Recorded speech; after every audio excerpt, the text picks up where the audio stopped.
Okay. Hello, ho ho ho, everybody. Welcome to Canadian Music 80s and 90s and more A. This would be the more part. I want to talk about Christmas music with Mr. Lee Rosevere from CBC Charlottetown. Probably one of the most knowledgeable music guys I've met this year. And Merry Christmas, you filthy animals. Merry Christmas to you too. Yeah. Um, I anyway, I still haven't guess seen Home Alone, but I will sometime. anyway, where I kind of like to start, like I don't know if your knowledge is, mine's somewhat. Like the popular Christmas music we know today, um, it probably would have started back like when popular music artists started doing Christmas songs. Like before it would have been something you heard like I guess carols by church choirs maybe. Um, but I'm guessing Mhm. you were saying just off camera that Judy Garland did Have Yourself a Little Merry Christmas in a movie. Um, Yep. And also, Bing Crosby was very popular in the movies, and he was recording. If he wanted it to be a hit, you gave it to Bing to record, and it would instantly be a hit. Like Jingle Bells, for example. We right. just had Margot Rayskind from the Luminous Choir, and she was talking about the history of Jingle Bells, and just like Bing was actually the first person to popularize that song in 1943, which kind of feels like I feel like that song should be older than that, but it's not. So, I mean, the entire popular Christmas song is maybe only 80 years old, which isn't that long really. And Yeah. considering how old some of the carols are, which go back even like centuries. Yeah, because I mean it's nothing new to have popular artists of the day doing Christmas albums and Christmas music. Like it goes back to like Bing Crosby and Judy Garland, and I'm even thinking Gene Autry with Rudolph Mm-hmm. the Red-Nosed Reindeer was probably, I don't know when the year was on that, but um That and popularize it. He's associated with being so, yeah. but I mean they're still doing it today, I think that obviously. was actually oh yeah. Well, it became a business, right? So Yeah. there would always be back in the 40s and 50s, and it was a little bit more of a novelty Yeah. um, to have a Christmas song. Because if you look at the charts of actually what was popular songs on them, they're just mostly like regular everyday pop songs in the last 50 years. Um, but yeah, I mean they still get played. I mean this whole also thing of 24-hour Christmas, radio stations for like a month and a half. They've only been doing that for maybe the last 15 years. Yeah. So before Because that, it wasn't common. They would there's they so would much mix stuff in, like, yeah, there's so much out there because I they mean, is it because a lot of the Christmas music has is public domain maybe, and that's why everybody can do it? no, it's not actually. Oh, Very only Christmas carols that were written before like the 1900s okay. uh, are in the public domain. Stuff like Reindeer, even Deck the Halls, not in the public domain. All of Oh, those have really? been copyrighted and written by pop songwriters in the not older than 80 years. So like yeah, there's still a lot of people get caught thinking they're public domain because they think they've been around for so long, but they actually haven't been. So Because I used to work at a community TV station. I used to volunteer, and I sang Silent Night on one of our shows. And I was told that I was allowed to sing Silent Night on that show, but I wouldn't be allowed to play Sarah McLachlan's version of Silent Night on the show because of copyright laws. right, yeah, well, that song is in the public domain because it was written a Okay. long, long time ago. But you wouldn't be if you wanted to do Sarah McLachlan's arrangement of Silent Night, then Okay. yeah, because you'd be copying her version. But if you played your own version, wouldn't be a problem. Oh, okay. So So that's what they're talking about. I probably, guess yeah. I guess when it really comes to Recording if you Christmas, want. sorry, go ahead. Sorry. No, no, sorry, go ahead. I was just going to say if it's like actually playing a copyrighted record on a TV show Yeah, or a radio, exactly. then yeah, they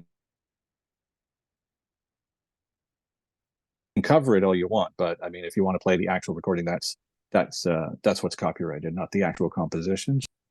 Right.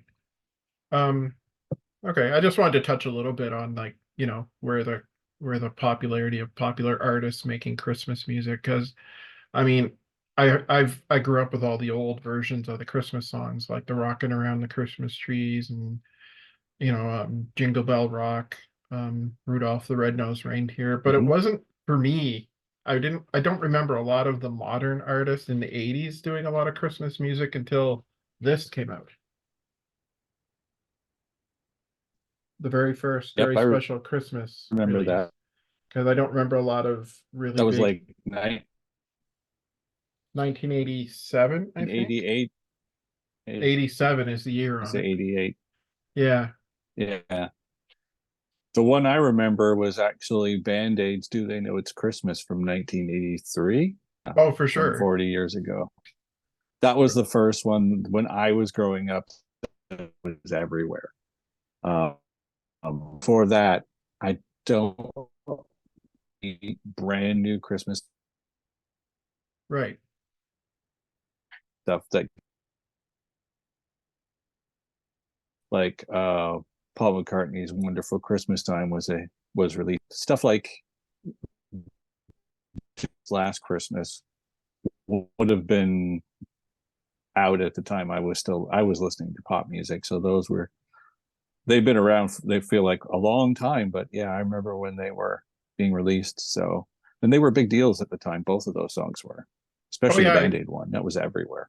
Oh yeah, I totally remember those songs growing up, but I don't remember seeing a lot of albums with a great cross section of '80s artists doing Christmas songs until that came out. Um, No, that one was probably the first compilation of like actually popular artists doing Christmas songs, either originals or yeah. Up to that point, you'd see a lot of like Reader's Digest compilations of Christmas music, mostly like yeah. Johnny Mathis or Andy Williams or stuff like that. Yeah, like the one I used to listen to when I was a kid was this. I still have the cassette. It's a lot of the classic Oh yeah, yeah, yeah, Christmas versions you'd know growing up, like, Andy Williams, that kind of stuff. Even yeah. I remember seeing that. there's even some choirs on here doing "Hark the Herald Angels Sing." There's even a spoken word version of "The Night Before Christmas" by Lorne Green on this tape, so- Hmm. which I was Some of that stuff is cool. Yeah, as I've gotten older, I've kind of gone more towards like that kind of um sort of classic, Mhm. really like traditional Christmas recordings, like what Yeah. would be called easy listening. Doesn't bother me now. I like that stuff. Yeah, Word albums. If we it always wanted to it always gave me a mention Christmas a feeling. list, is actually a copy of an album. I Yeah, I don't have it here. It's actually in my mom's house in Winnipeg. It's called Johnny Burt and His Orchestra, A Christmas Wish. It's a Canadian Talent Library album from the mid 70s. My parents apparently met him at a party and he gave them a copy of the album when we lived in Toronto. And they brought it home and we used to play it every Christmas. So it was everybody has their favorite Christmas record that their family plays. Some people it's Nana Muscuri, other people it's Elvis's Christmas. For me, it was the Johnny Burt Christmas Wish album, and it's still I'm still trying to track down an actual physical copy of it in good Yeah. shape. But it's pretty rare now, and it'd be great if it came with the original cover. They re-released it a few years later on it with a different cover, but I was hoping to find the original. I haven't seen it yet, but it's very what you would call easy listening. Like Johnny Burt and Laurie Bauer singers, they do Deck the Halls. There's a Mhm. couple originals. They do a version of Merry Christmas Darling by the Carpenters, which is really nice. And that's the first version of that song I heard. I before I knew the Carpenters recorded it. And yeah, there was just a couple of like really kind of songs that I didn't know had been recorded. Like there was a band called it was a vocal group actually called the Gold Diggers in the 60s. It was an all Okay. female um, vocal group. They did a Christmas album, which it's on streaming now. But they do one song called "If You Can Sing a Happy Song." Then Johnny Burt and his orchestra recorded it for this album. So again, this became the standard one I knew. But yeah, just Christmas every time I put that on. So yeah, that's probably one of my favorite ones. The other one growing up that I am always been fond of was always this one. I have that too. I have Yeah. multiple copies of that. Yeah. That's another one that feels like Christmas as soon as you put it on. It's just like, yeah, now it's Christmas, you know. Yeah, and the fact that mine's green vinyl helps too. Oh, okay. Yeah, I just have the standard black one. I actually found a copy, the vinyl I have of it. I think I found for like $10 brand new somewhere. So Right. I thought it's nice to have on vinyl. So, And then but I have like two CD versions of it in different formats. I've gotten into like I guess some Christmas parodies, I guess. Um I don't know if you've ever heard of Stan Freberg did this Christmas Dragnet thing Oh yeah, I know years Stan Freberg stuff very well. and that one and you're one of the few people. There's only two other people and you're the third that actually knows that. That Yep. Christmas Dragnet bit that I used to laugh at every year and still listen to at least once Yeah. a year. Well, there was a guy I knew in Vancouver when I lived there. I used to have my very early morning show Yeah. on the radio, and during Christmas, he wrote in and said his father used to work for CBC in the 50s and 60s and would always play Stan Freberg's Green Christmas. I don't know if Okay. you know that one. It's No, like I 7 minutes. It's a 7 minute spoken word record of just criticizing the commercialization of Christmas. It was made in 1959. don't. Okay. So even then, they felt like Christmas was too out of hand with the commercialization. And so I played it for him every year in kind of a tribute to his dad. And yeah, I knew Stan Freberg before because of listening to a lot of Dr. Demento Mhm. growing up. So but yeah, no, that's another Stan Freberg Christmas one that's kind of a staple. It's not as well known because it's 7 minutes and it's mostly talking, so a lot of Yeah. people won't play it. But I to play it. So And then of course this one. I don't think you can get into Christmas without listening to the no, classic yeah, Christmas off of that one. I have that on CD and vinyl. The original record I bought when it came out. It's really scratched because I played it a lot. But yeah, that's another Canadian classic. Absolutely, for sure. You can't go wrong with that. And then a friend of mine a few years ago got me, it was in the 90s though. He got me into the Bob Rivers Twisted Christmas CDs. I don't know if you ever remember hearing some of those. Yep, I remember those two. I was working at the record store and they would come out when they came out at Christmas and we were given play copies. Same time we also got the Jingle Cats, Yeah. the Christmas Cows were also popular. And the Jingle Dogs. Yeah, all I used to play them in the store to clear out the teenagers when they wouldn't leave. So, and the Bob Rivers stuff, yeah, that's yeah, those are the novelty Christmas albums. Yeah, I Actually, I'll was, show you one. This one's one of my favorites, a Canadian one. I can't see that too. I don't know It's if a you little can see blurry. that. It's a little Oh, is blurry. it blurred? You know what? How's that? Nope, it's too blurry. Yeah. Try that. This is Not, what I get for putting a filter on it. There we go. I can kind of see it now. Yeah. Yeah, Okay. it's a Cosmic Christmas. It's songs and music by Sylvia Tyson. This was an animated TV special for kids in 1978. Yeah. Okay. And I saw it when I was a kid and I loved it. And we found the soundtrack record and got it. And it's about three aliens that come down to Earth looking for the meaning of Christmas. And of course, it's like the whole parable of the three wise men and looking for, and all they see is commercialization and people being mean to each other because of the stress of the season. And they go to this like Christmas. So yeah, it's on YouTube if you want to find it. It's called Oh The yeah. Cosmic Christmas. And Sylvia Tyson, the songs are great. I actually covered a song from this album and I wanted to put it out on I put it out on Bandcamp. It's under on a release, and I wanted to get her permission before doing so. So I got in touch with her through email and said, "Can I record this song?" And she said, "Sure, yeah, but I don't own the rights to it. Nelvana, Okay. who produced it, owned the rights." Because they were doing a lot of animation in Canada back in the 70s and 80s. Right. So I wrote to Nelvana and said, "Can I cover this song?"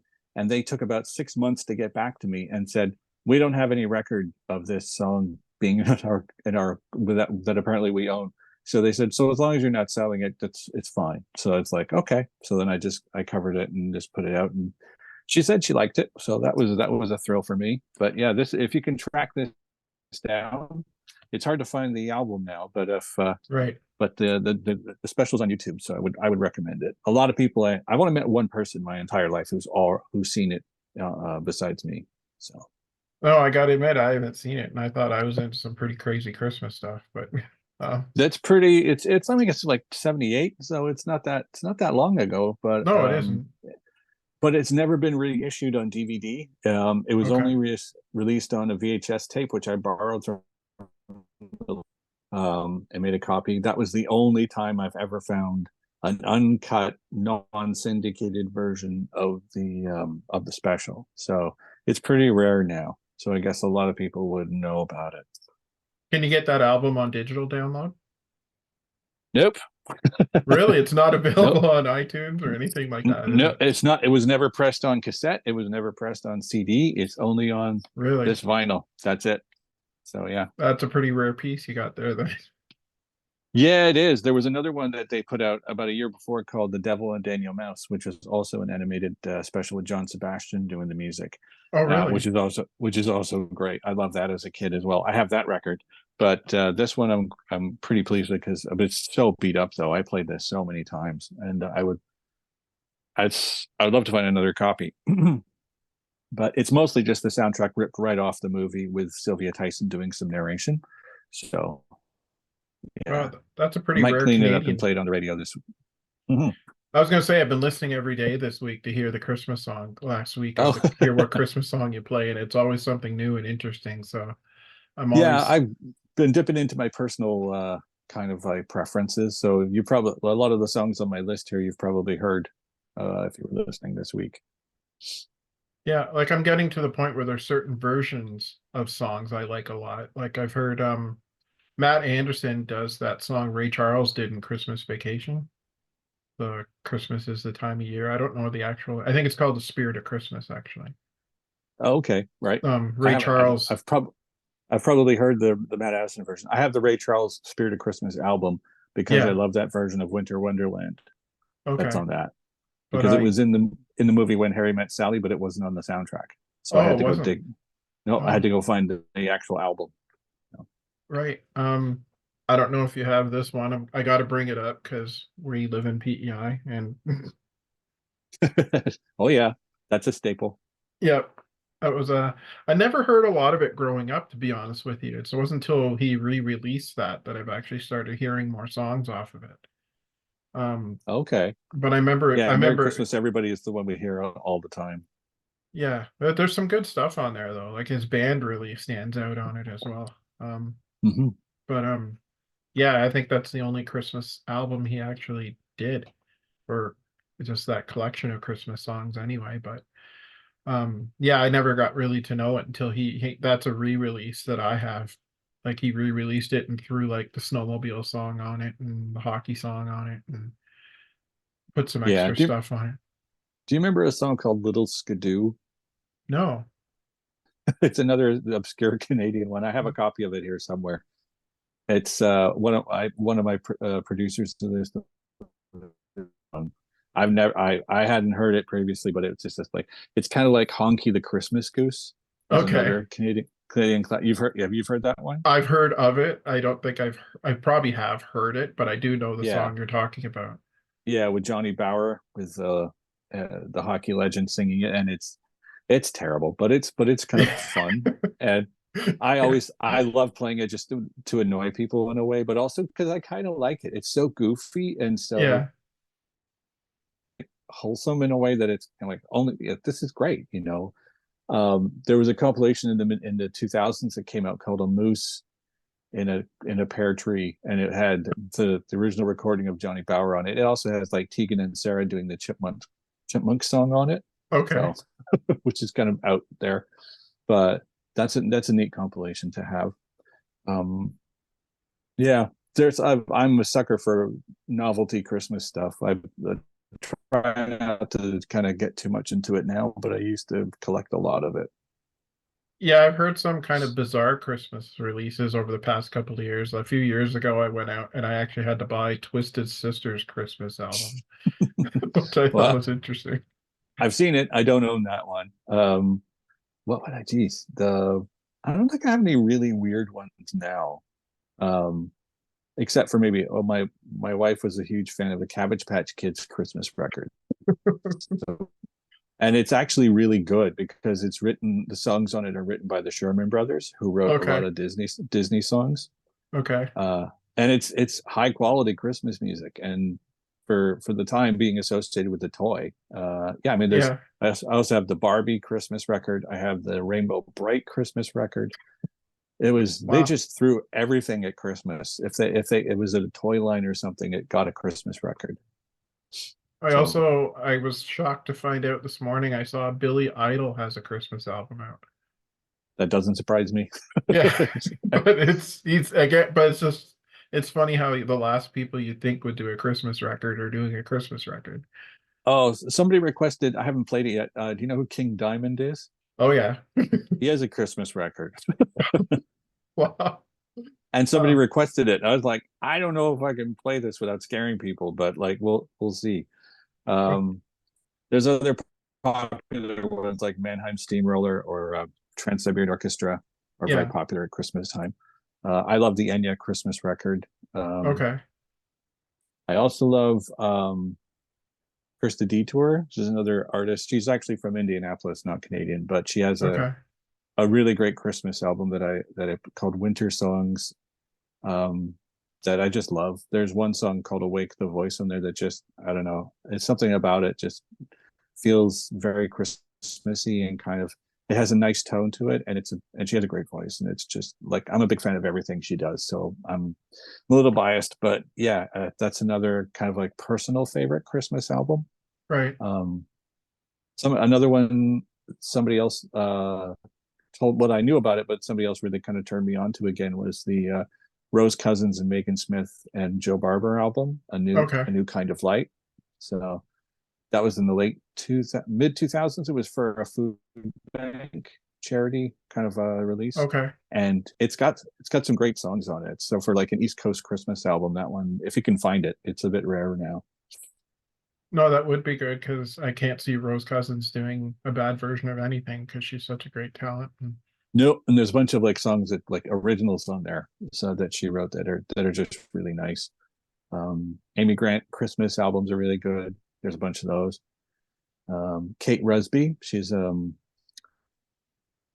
British singer. Mm-hmm. She does a Christmas album every like 4 years or so, Okay. and I'm a big fan of her Christmas. Like the way she does arrangements is really interesting, and she has some really interesting selections. So yeah, Um, there's a bunch right there. yeah, I also saw the Goo Goo Dolls and Goldfinger did Christmas albums, which kind of surprised me a little bit. Yeah, well, I guess there's a market for it. I mean, I have it in a box somewhere. Yeah, the Beatles Christmas records. I didn't I think realize they did one. they did more than one. They had a fan club in the 60s. They were the first band, I think, to actually send out items that were exclusively intended for their fan club. Right. And every year from 1963 to 69, they released a Christmas record and sent it out to their fan club. I actually met somebody who had one of them, like a real one. That Mm-hmm. when it was a friend of my mom's who no, a friend's mom who I used to live in Winnipeg, used to live in Britain, and she signed up for the fan club, and she had the actual flexi disc that they sent out from like 1964 or 63. So it was really really neat to see like the actual thing because these are super rare, and all of them were collected. They were bootlegged for many years, Right. and it's like Christmas messages. It's just the band talking and doing little goofy skits and stuff. And then they collected all of them and put them in a box set officially, all 45s in a big box a couple of years ago. So I have multiple versions of that, but I always loved. There was 1964 from the Beatles is a favorite of mine just because they seem so, they're very funny and they're just being themselves and being totally goofy, and it's just fun. It's like it's a Sure. side you don't get to hear too often, and I think they are the first band to like start off sending like little Christmas messages to their fan club exclusively like that. I don't think anybody did it before. No, well, I mean, they were pioneers in a lot of ways, and I guess that was just another way that they were as well. Yeah, for sure. Yeah, I saw Blue Rodeo and Jan Arden both have Christmas albums out. So The Kim Stockwood Christmas album is really good. yeah, Um, Marshmallow uh, World I hear a lot. yep, Um, I like that one every yeah. year. Um, And also like Susan Jacks used to sing with the Poppy Family. She didn't do a Christmas album, but she did Christmas songs, and they released. There was a series of compilations called A Canadian Christmas. okay. Started coming out in the mid 2000s, and it had stuff like, the Irish Rovers, and then it also had more modern stuff on it, like Michael Bublé. Yeah. But then it has some stuff on there, like they'll pick like the song Christmas Eve from Spirit of the West. That's on there. Excellent instrumental song. Yeah. Yeah. And Susan Jack's doing Christmas Angel, which is really neat. Yeah. Yeah, there's Um, lots. I also remember hearing on a couple of rock stations, Honeymoon Suite does a Christmas song. Yep, they Um, do. Also there's an instrumental version of Little Drummer Boy, and I think it's spearheaded by Alex Lifeson. I have a vague memory of that. Yeah. Yeah, it's very good. Like it's all instrumental, but it's like it's really heavy bass in it and stuff like that. But it's a really good version of the song, but it's an instrumental. I think Alex Lifeson did it with some Could of his do. friends or something like that. But I've heard it on the radio a few times. Yeah, if I dig into my 45 boxes, I could probably find a bunch of really obscure vanity Christmas pressings of just like one-off sort of things, or just anything. I always was to pick up something, if even if I recognize it, or if I didn't, it might be interesting to pick up. So for Christmas stuff like that. And also Warner Brothers and all the other major labels every year would send out um, compilation CDs of Right. Christmas songs of their current, mostly for radio stations and samplers. I mean, it would have like Chris Ria's "Driving Home for Christmas," which became a popular, Yeah. a favorite. That one shows up every year. Or I'm trying to remember what else is on there. Like Cocteau Twins, their Okay. Christmas, their Christmas record, which is like an EP, really. Like them doing Frosty the Snowman is very strange, but it's like it's very cool that they did it. So I mean, yeah, that kind of stuff. I like that stuff a lot. I also I have Let's see what else is on the list. the Crash Test Dummies doing the first Noel. I remember seeing a video for that. Oh yeah, on the Lump of Coal album. Yeah. Have you seen that one? No, I Yeah, that's where haven't. that first showed up. Uh, oh yeah, it also has stuff like Henry Rollins doing "Twas the Night Before Christmas" spoken word. It's a very odd compilation. There's another one, uh, the Nepotism Records label put out a CD of Christmas songs, and it's got like James B. I don't remember if you remember him. I remember the name. Yeah. Yeah, he used to be in the Look People.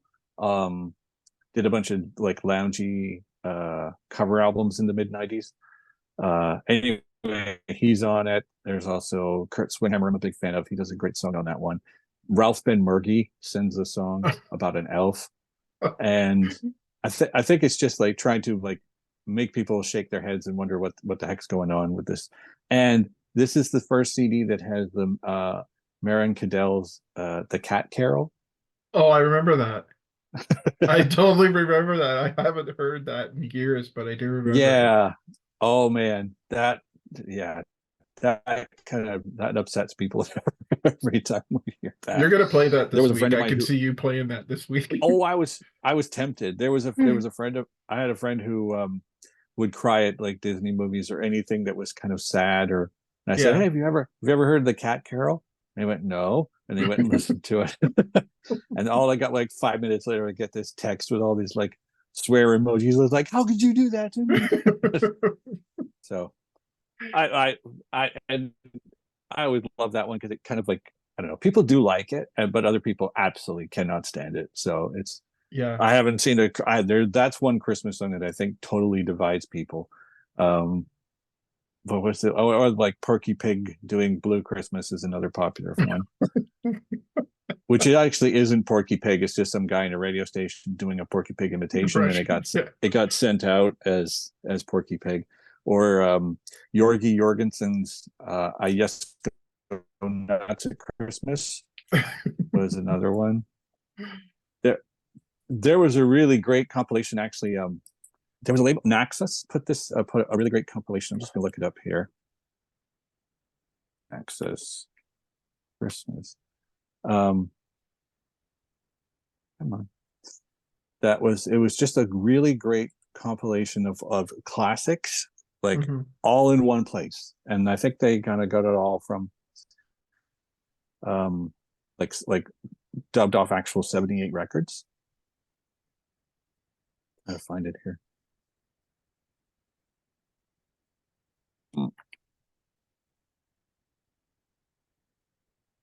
This is taking longer than it should. I do remember Much Music being pretty brave when it came to playing some of their Christmas stuff. Yeah, they were. I mean, they would play videos by the Jingle Cats. Yeah, I mean, there was also, I remember seeing, was there a video or is it just a song of like Corey Hart doing Rudolph the Red-Nosed Reindeer? That was on a flip side of a single. I remember having that. It was a red single. Okay. Yeah, I have a 12-inch version of that. That's like a promo copy. But it was live, I think. I think it was a live concert. It's a live recording. Yeah, and it's kind of weird to it's to listen to. It's not a good version, I don't think. But... No, it's kind of a like a throwaway, but it's kind of cool it was done. I'm not finding this anyway. I also remember a punk song Much used to play called I Hate Christmas. I don't know if you remember probably. That. Do you remember who did that? I don't offhand, but I remember they played the video all the time. I was like, I hate Christmas and you hate Christmas. That rings a bell, actually. That might be like, I want to say like Chocolate Bunnies from Hell or something like that from Winnipeg. I think it was a weird name like that. Yeah, but I do remember them playing that quite a bit. And actually, the first place I heard the Jingle Dogs doing Jingle Bells was on an episode of WKRP. Johnny Fever played it. I remember laughing in hysterics when I heard it. Oh, there it is. Here, I found the Nexus compilation.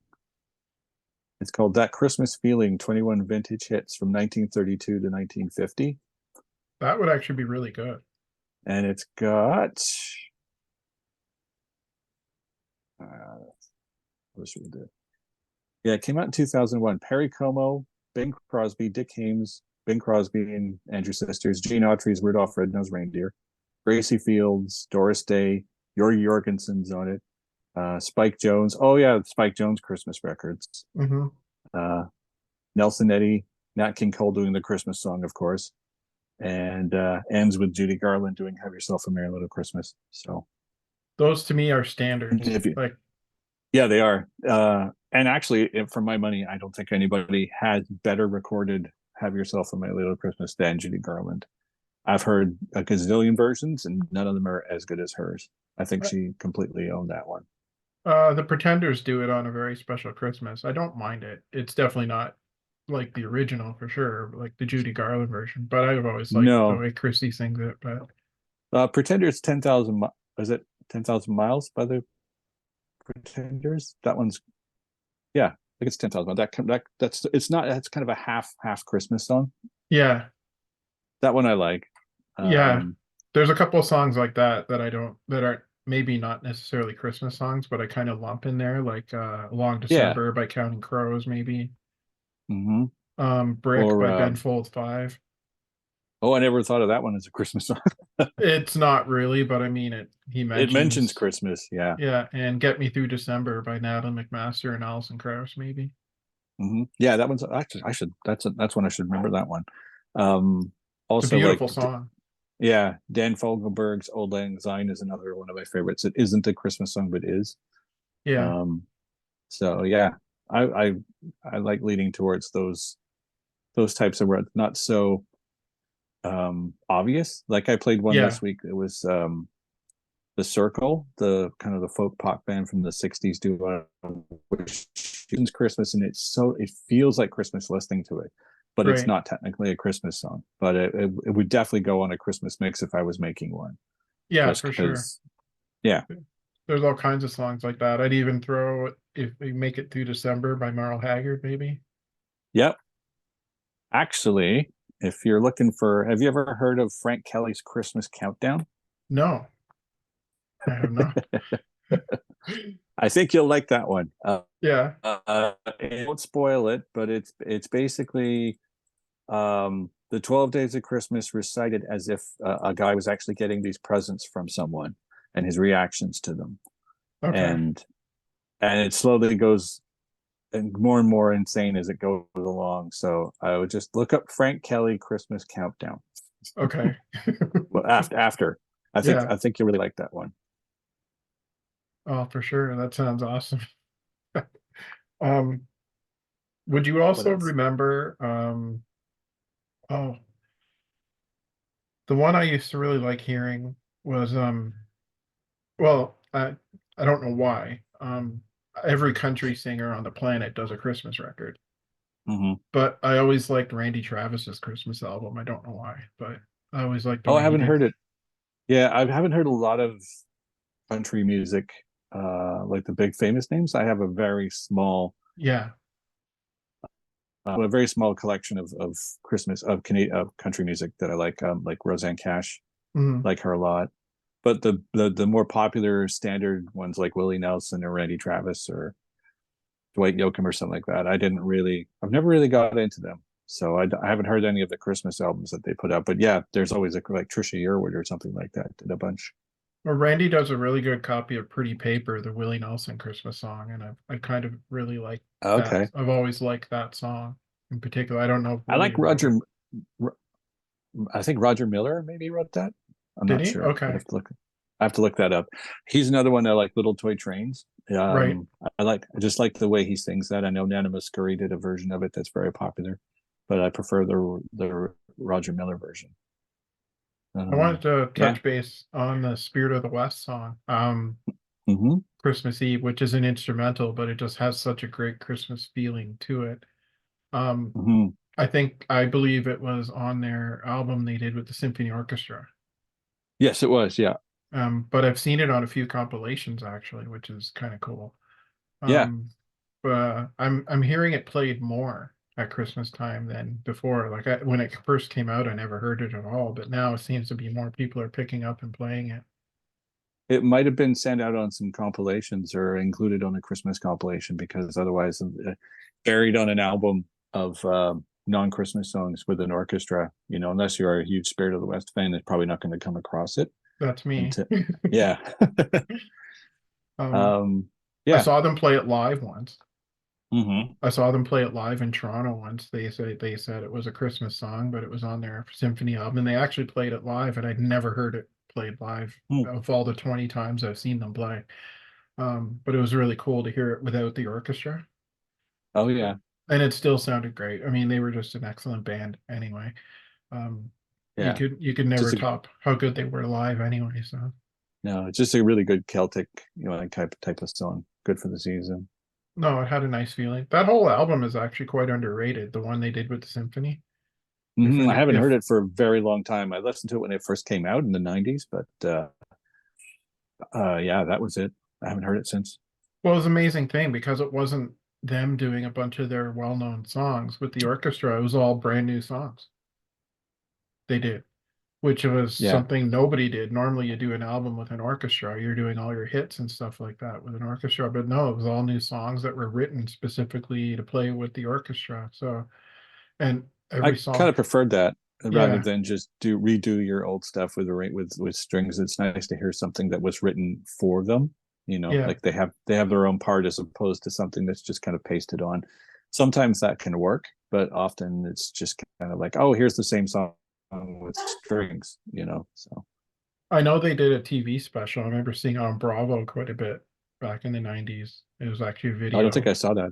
special to go with it. I think I still have, I recorded it onto a VHS tape years ago and I still have it. Oh, okay. So, I I mean, was actually yeah, the record store I worked at actually had a meet and greet with John Mann for that album when it came out, and right. I went to the restaurant and he was there, but I was too chicken to talk to him. So, Oh, it's too bad. He's one of the oh nicest well. people you would have ever met. Um, Oh, I'm sure. Yeah, I heard lots of stories. I met him afterwards when when I lived in Vancouver, and because he was like a regular staple around that, like the whole music scene, and came right. into CBC a lot to do stuff. So I met him afterwards, but at the time, yeah, I was just like, I'm too shy to talk to him. They allowed me to propose to my wife at one of their concerts, I remember you told me that. Yeah. which was I something I'll never remember forget. that. Yeah, a lot of Um, people miss him. yeah, It's too bad. I think he's one of the most underrated singers out there.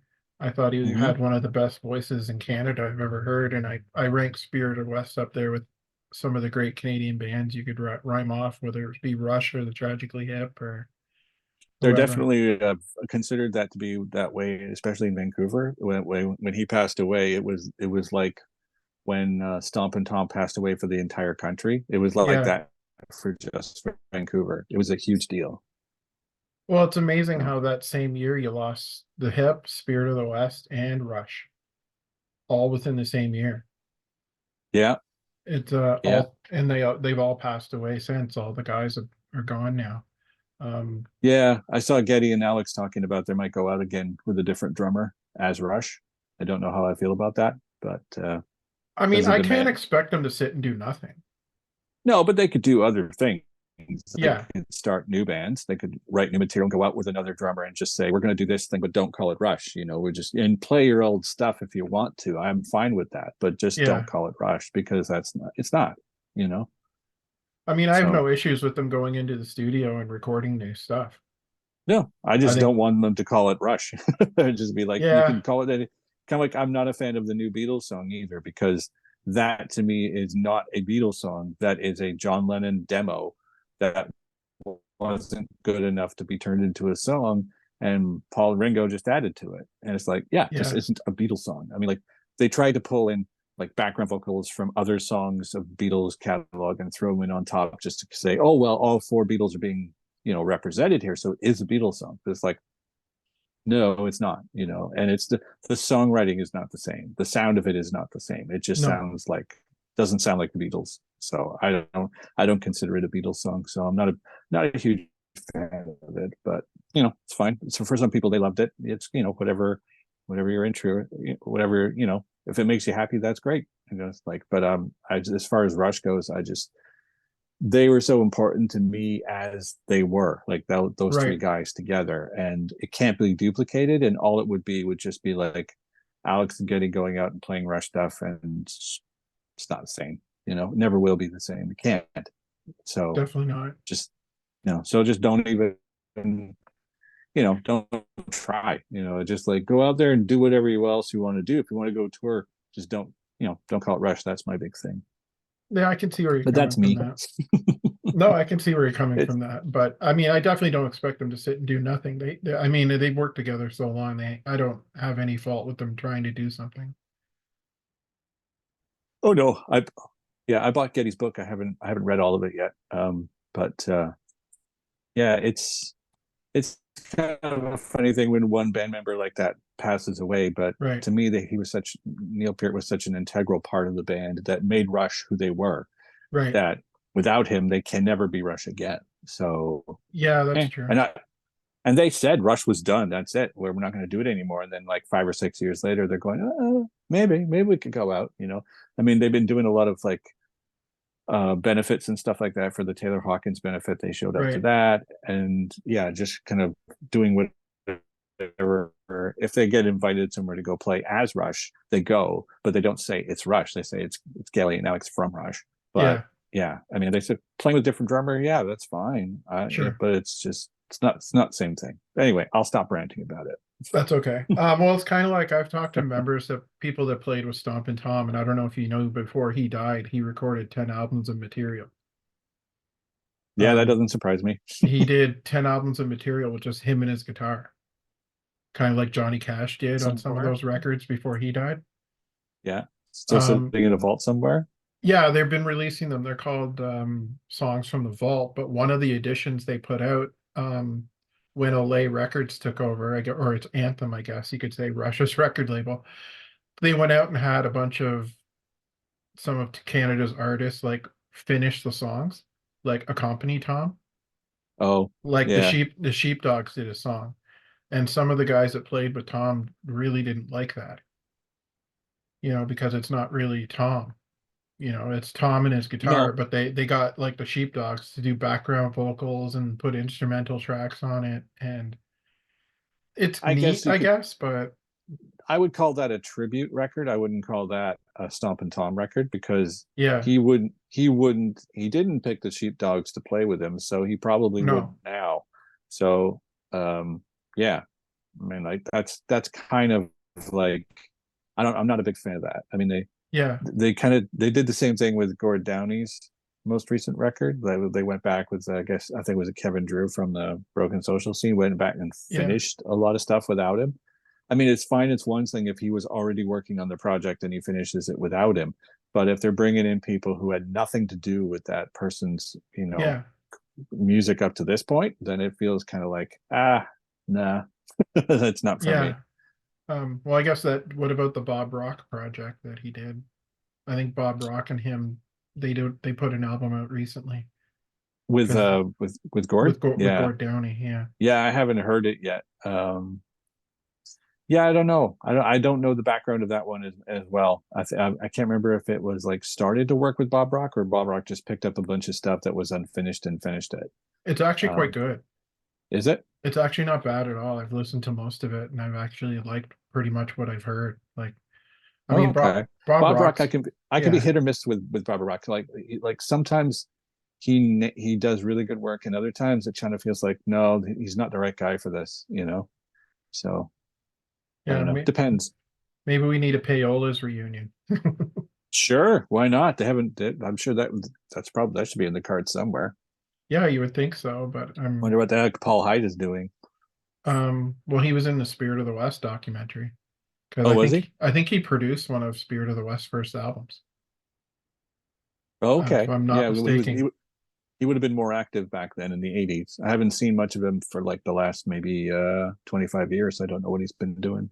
Well, he sings a song in the documentary at the end because the documentary was done before John passed away, but it focused on him and his Alzheimer's. Hmm. And it was basically a history of the band too. And I don't know if you've seen the documentary or not, but it's No, quite I good. haven't. Um, at the end of the movie, he sang a song called "One of the Things I Miss the Most." I miss my mind the most. Hmm. And if you hear it now, if you're a big Spirit of the West fan, you'll start crying I know. because it's such an emotionally charged song that Paul Hyde sings in the movie. And yeah, it does. If you see it now that he's gone, it is quite emotionally charging. It's Yeah. I'll yeah, have to look it's that up. I haven't seen that one. I guess if it was done before he passed away, that sounds like a yeah. CBC thing, maybe. Well, Crave had it on there for a while. Spirit Unforgettable is what it's Oh, called. okay. It's not there now because I just looked at Crave the other It day. might actually, I think I saw it on YouTube recently. You might be able to find it on YouTube, but Oh, probably. it's a very well done documentary, and it focuses on history of the band and John's diagnosis with That would be very Alzheimer's. sad to watch, probably. And it also focuses around, they did a show at Massey Hall right Hmm. when John was on the cusp of not being able to do it anymore. Like he was reading Yeah, lyrics off an iPad, and but I remember that. it was the last time they were really able to knock it out of the park. And I was at that show, and it was the last time I ever saw them. And it was their Yeah. first and last time ever playing Massey Hall, but it was a big deal to them and all their fans. It was almost a goodbye to John in a way. And Yeah. it's kind of sad, but it's kind of nice too that they got to play Massey Hall. So Yeah, there were a couple of big send-offs for him in Vancouver when he officially like retired before he passed away a yeah, couple of years. there's footage of So them. I think they played at the Commodore like 4 nights in a row or something like that with like all their yeah, friends on stage with them. There was like Sarah McLachlan and Jim Cuddy and the guys from the Odds. yeah, that was a Um big deal at the time. Yeah, and I'd be hard pressed not to ask you, what do you think of the Trans Canada Highwaymen? What a it's collection. okay. It's okay. It's quite a I like. collection of artists though. Like it's Oh yeah, I would actually prefer they actually wrote the original material. yeah, Um, because like those four guys in that band to be like, well, I mean, like I'd be interesting to see what they come up with. But I mean, it's a cute idea to just do the covers of the '70s Canadian songs. Um, might be nice to kind of reintroduce those songs to people who haven't heard them before, maybe. But I mean, we're also talking about guys who are in their 50s, so yeah. as they're not exactly going to be like hip to the younger kids. But yeah, I think it's a cute idea. Yeah, I I'm would ho- prefer just if they did some originals though. I'm hoping they bring the show to the Maritimes this year. Well, they That's what probably will. I'm hoping they Probably. will. Um, and before we end this, back to the Christmas thing. Hmm. My all-time favorite Christmas song, and I bet it's one of yours too, especially with the passing of Shane MacGowan. I'd be hard Oh yeah. pressed not to mention Fairy Tale in New York. Probably it's not Christmas until I hear that song. Yeah, that's a favorite. I love Kirsty MacColl. I've Yeah, got everything she's ever done. I don't have a lot of Pogues records. I'm more of a Kirsty MacColl fan, so that's why I right. kind of lean towards that. Yeah, no, that one's. I was actually more upset when Kirsty MacColl died, but like, Oh yeah, yeah, I mean, it's just Shane MacGowan. I'm surprised he lasted this long for one, but it's a classic Christmas song, that one.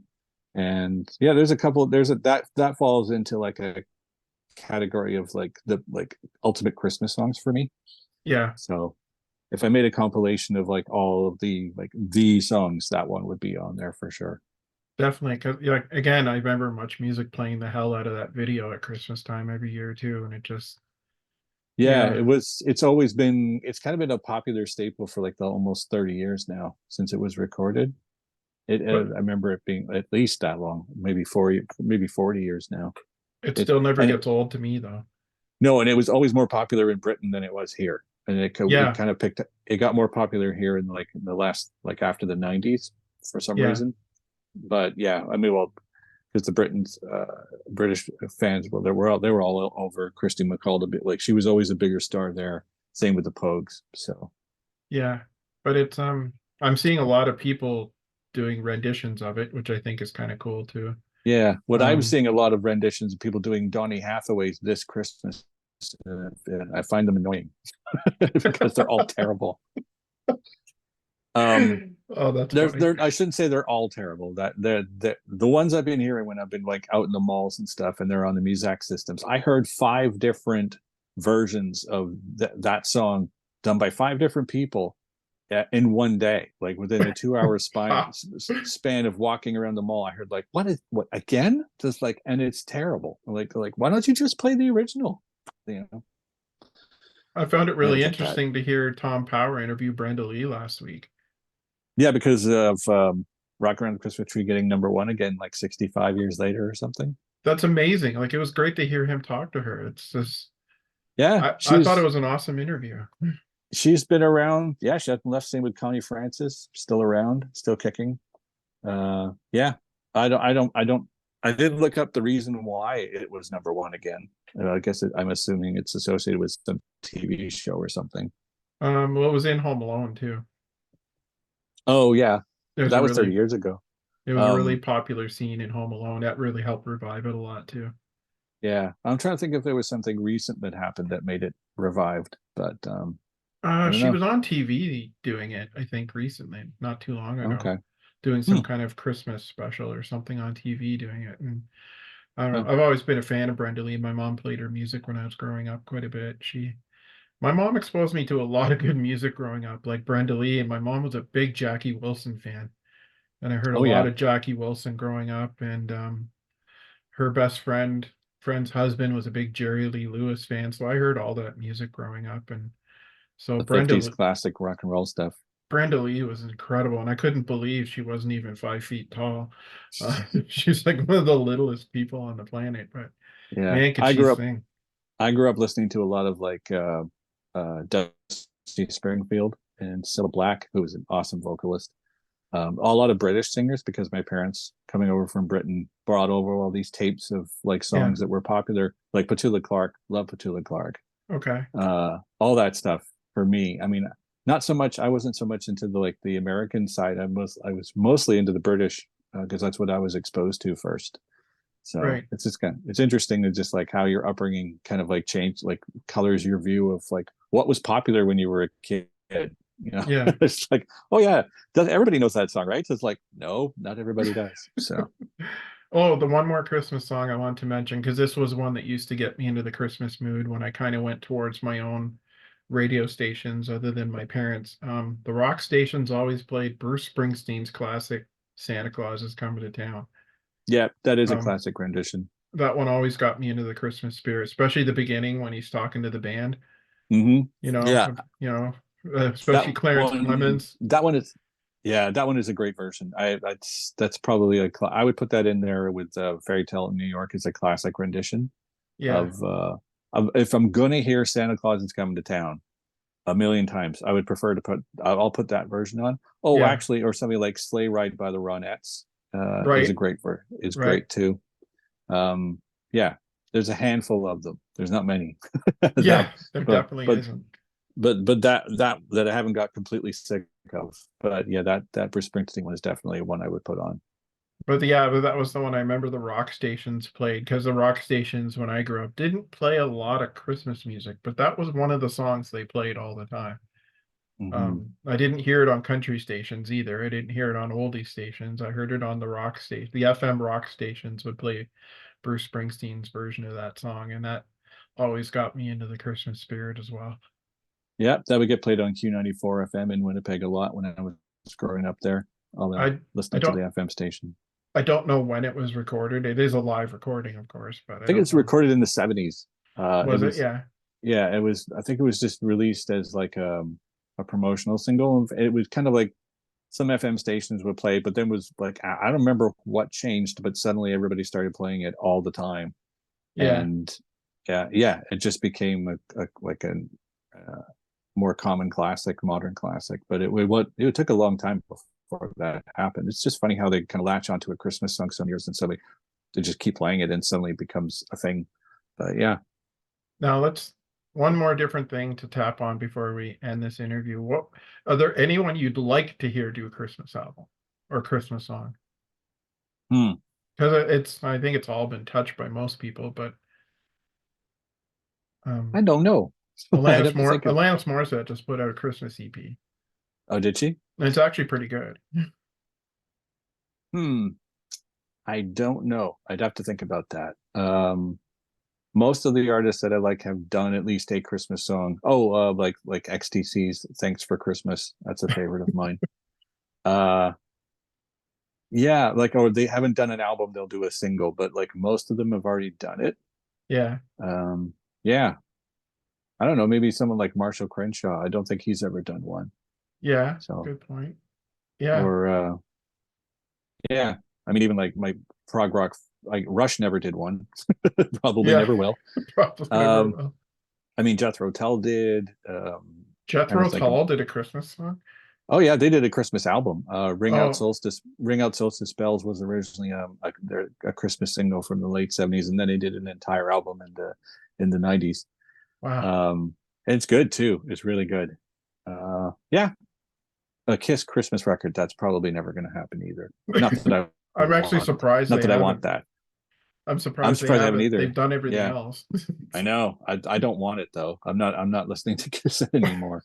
I'm not a big Kiss fan, to be honest with you. Please don't I shoot me, I but was for a long time, but when I was younger, but I kind of like got away from that in the early '80s and started listening to better stuff. I guess the But yeah, Tragically Hip never did a Christmas song, did they? don't think so. No, I don't think they ever did either, but Maybe they might have been a part of some like Christmas charity recording, like with a bunch of other all-star type things. Maybe. I yeah. don't know. I'd have to go back and look, but I don't remember them being associated with anything Christmas. Cool. Well, I can't thank you enough for joining me again, Lee. It's I love your input and in your take on music. It's Oh, my pleasure. Thanks for asking me. oh, no problem. I thought it was a great idea. Just and I don't care if it's Canadian or not. There's so much good and like you said, bad Christmas music out there. Yep. If you look hard enough, but Yep, yeah, I've got a couple of Christmas mixes. If anybody wants to have a listen to them, you can go to mixcloud.com/Lee Rosevere and you can find them. There's two of them there, plus a bunch of other stuff. cool. But yeah, All there's right. some offbeat selections and some really good ones and some not so good That's ones, but you know, that's what I like it's hearing about. The stuff that I yeah, didn't know existed. yeah, some like a couple of Yuletide disco records, Christmas disco records. Oh wow. Those are always fun. Not great, but fun. They're fun, yeah. Yeah. Anyway, thanks again, Alan. No problem. Thanks for joining me, Lee. Have a good Christmas. You too. All Merry right. Christmas. Bye.